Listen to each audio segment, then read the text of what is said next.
India's Navy Chief Admiral Robin Dhowan has said recent accidents in the Navy were a combination of human error, violations of standard operating procedures and maintenance issues, and that accidents were culminations of all these issues, or at least one of them. He spoke to NDTV's Sudhiranjan Sen. The Indian Navy is transforming itself into a blue water navy, which means ships will be seen as far as Vladivostok and the Gulf of Aden, projecting power. The Indian Navy will also get the second aircraft carrier, but that is the good part of the story. There is a grimmer part. More accidents have happened. The Indian Navy doesn't have submarines. It doesn't have helicopters. We have with us the Chief of Naval Staff, Admiral Dhowan, with us right now. So let me start by asking you, 24 accidents in the last 3 years, and some of them very, very major. How concerned are you? Well, I'm very concerned that the accidents have happened, and indeed we have put in remedial measures as soon as those accidents have happened to see that all the procedures in terms of safety audits are very much in place, and all that is required, that the standard operating procedures are followed, because the Navy is a highly professional service, and unless the procedures are followed, we are giving room for error, and we have no room for error, and therefore we make sure that these procedures are followed, and stringent orders have been issued for following various procedures to see that the accidents are minimized. When you say procedures were not followed, what do you mean by that? For the common man who's not a Navy man, what does it mean? What it means is that if you take a warship, it's a complex platform. It is not a cruise ship. No, were people negligent? Do you mean that people on the ship were negligent? It is not just that they were negligent, because an accident is normally not the cause of one particular activity. It could be related to aspects related to maintenance. It could be aspects related to material failure. It is also could be that certain aspects and procedures are not followed. So it is a culmination of some of these or all of these activities. We have instituted remedial measures to the action to be taken on board our ships, submarine and aircraft. If I can refer back to the last incident where a torpedo recovery vehicle went down, do you think it was material failure that happened? Because it's quite mysterious the way it happened. We are now trying to ascertain as to the cause. What were the maintenance procedures carried out? Is there something which was a shortcoming in there? Was it an aspect related to material failure that somebody gave way? Or was it a combination of something that happened and could not be controlled? So you're not ruling out the fact that because the Indian Navy uses ships that no other Navy would use because they are so old, submarines are old, the ship was 30 years old, no other Navy perhaps uses this kind of ships. These could have contributed to it? Well, I would like to tell you something else. That the lifespan of a ship and submarine is 30 to 35 years. And therefore, in the Indian Navy, at any point in time, you will have 40 to 50% of your ships and submarines which are more than 20 years old. And that is not a problem, because the Indian Navy has actually prided itself in maintaining old platforms. We have dockyards which are old dockyards, they have traditions of maintaining the ships, and we maintain them ourselves. So therefore, yes, platforms are old. That necessarily does not mean that they are not seaworthy or that they cannot be operated at sea. Also, we have to be careful that we optimally utilize the scarce national resources. We are not in a position to be discarding platforms at the end of 10 years and buy new ones. The government or the nation does not have that kind of money. The Navy, therefore, has to optimally utilize each platform to the maximum life it can, till the induction can take place. One question that, very many common people have asked me who don't understand technicalities, and you being the senior most seaman, the senior most in the thing, how much would you say has contributed to these accidents? How much percentage would be, you would say, material failure? How much percentage would be failure of not following procedure? I would like to tell the common man that let's look at the percentage of the activity that the Navy does out at sea without accidents. Our sailors and officers are deployed 24/7, spending sleepless nights out at sea so that our citizens can sleep in peace. Our ships get deployed from Vladivostok, as you said, right down in the Pacific to Hawaii, down to the Gulf and to the islands in the South Indian Ocean, carrying out operational tasks. Our aircraft are operating from aircraft carriers. So all the more reason they should have the best. Yes, we should have the best. But these are also periods where accidents don't happen. For anybody to concentrate and think about the Navy only in the context of accidents is, I think, a bit unfair. And that is where the mindset has to change. We have to understand that the Navy, in terms of percentages, in terms of the number of accidents and the number of actual operations that we carried out, are far, far outweigh. It will be a negligible component. Why concentrate on this aspect related to accidents, which I am not undermining at all? I am not trying to convey to you that these are not serious issues. We have taken stock of this. We have put in remedial measures, but we are operating in an environment where we are not going in for pleasure cruises. We are operating warships in harm's way, and these are our job. It's a critical job to be operating in difficult circumstances out at sea. So if an incident happens or an accident happens, it is our job to take note of it, to put remedial measures in place and see that every aspect, whether it's maintenance as you mentioned, whether it's a material failure, whether it's procedural, are indeed sorted out, and try and see that those accidents don't happen again. Last question on accidents, sir. Your predecessor put in his papers because of accidents. Do you think, as a leader, that was the right thing to do? Well, that is his choice. I cannot comment on anybody's views on what Admiral Joshi should or should not have done. Let's move on to the next thing, sir. The Indian Ocean region. Do you think that the Indian Navy can control the Indian Ocean region? Well, India is a maritime nation with a natural outflow towards the seas. We sit astride busy sea lines of communication which transit through the Indian Ocean region.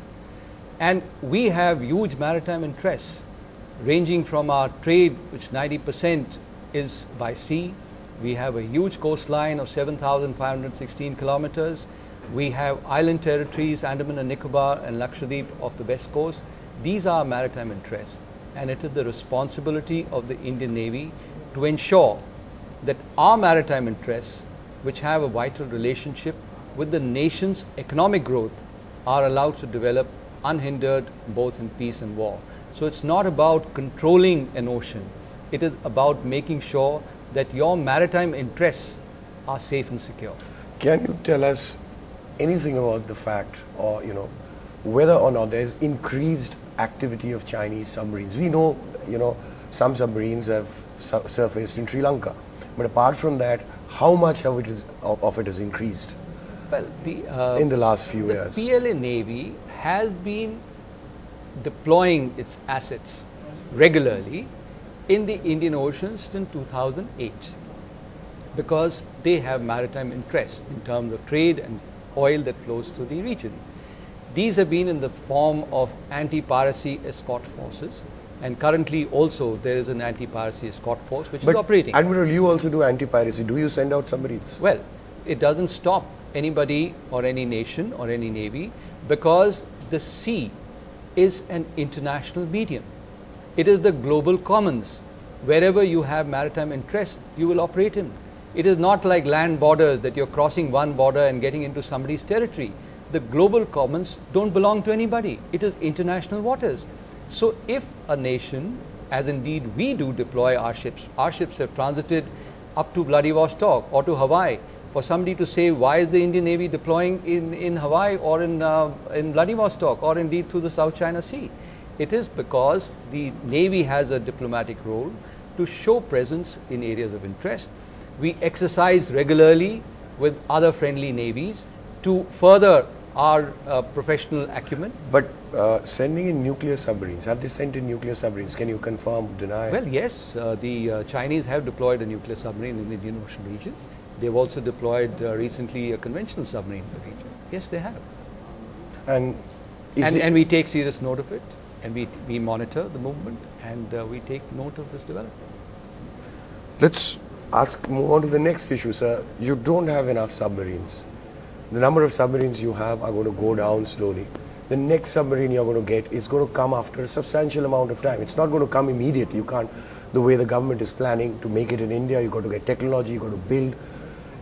How are you going to manage without submarines? You don't also have helicopters, whether your multi-role helicopters or your naval utility helicopters. So while you are expanding at one level, you don't have very critical stuff. I really appreciate your concern, but let me tackle that issue one at a time. Talking of submarines, we have taken stock of our inventory and made sure that we have looked at the operational cum refit cycle to see that these submarines are maintained well so that they are combat ready and available to us for the period of their operational cycle. The second aspect we are looking into is to extending the service life of some of our submarines which are capable, both the EKMs as well as the SSKs. The third aspect that we looked at is to ensure that the delivery of the ongoing Project 75 Scorpion submarines, which is at Mass Docks in Mumbai, will commence in September 2016, which is only a year and a half away. And that will start off the process to see that we will start inducting our submarines. What you mentioned about Project 75 India, the government is in the process of taking the decision. Yes, it has been conveyed that these will be made in India, and now the process is on to identify the yards and set the construction and the technological tie-up which will take place with collaborators overseas to make these in India. What about helicopters? You neither have helicopters that you need very badly. How do you manage that? Well, as I said, you fight today's war with the assets that you have. So whatever helicopters we have, we conserve them, make sure that they are best maintained to carry out the task that they can perform. In the next step, the 16 MRH is at a very advanced stage of the procurement, and we are hopeful that that is one case that will happen, and we will start inducting that. In addition, we may also go in for additional ALH from HAL to meet our other requirements of SAR and coastal requirements. Second last question, we have seen that we are now exercising in multilateral bodies, which was not the case. RIMPAC, you had mentioned a little earlier, we exercise with USA, Japan. Earlier it used to be bilateral, 2 nations maximum. Is there a major shift happening in the way we are operating? Are we looking at a coalition, rather than bilateral, having friendship, individual friendships? Well, I think there are different phases. As you're aware, we've had multilateral exercises earlier. Decades ago we used to have them. Even the last multilaterals, major ones I remember, in 2007, we operated in the Bay of Bengal when it was the Malabar. China, protested, and we didn't do it after that. Well, it is not an aspect of, somebody talking about it or the other. The fact is that we have carried out, and then since then, as you mentioned, it's largely been bilateral. We've looked at the aspects even now of seeing what the advantages are of carrying out multilateral exercises. So it is on a case-to-case basis. So there is no shift in the thinking? There's no shift in the thinking drastically. We are still following the same procedures. It is to be seen how advantageous it is, how optimally can we deploy our assets to carry out these exercises with the other friendly neighbors. Last question, sir. As you increase, because you'll be getting 4 to 5 ships for the next 8 years, more or less 41 ships in order, you have a shortage of officers. How are you going to handle that? Well, the process of having the increased intake in terms both of our officers and men is currently on. At the Indian Naval Academy, we are ensuring that we are geared up for this intake. The next phase of the infrastructure development in the academy, as well as at Chilka, where we get our sailors, is already on. The Vikrant, which changed the course of the 71 war, has been torn up. The hull has been torn up. I mean, couldn't the Navy have done something about it? The Navy maintained it as a museum right since 1997, and we have ensured that all aspects related to the memorabilia which is on board is still safe with us. The hull, unfortunately, since it's such an old ship of more than 5-6 decades old, had deteriorated to a state where it was unsafe to keep her alongside. The Navy did try since 1997 and indeed ran it as a museum as well. But now the ship and the hull state was so old that we were waiting for an incident to happen. Thank you so much for speaking to us, sir. Pleasure. Thank you, sir.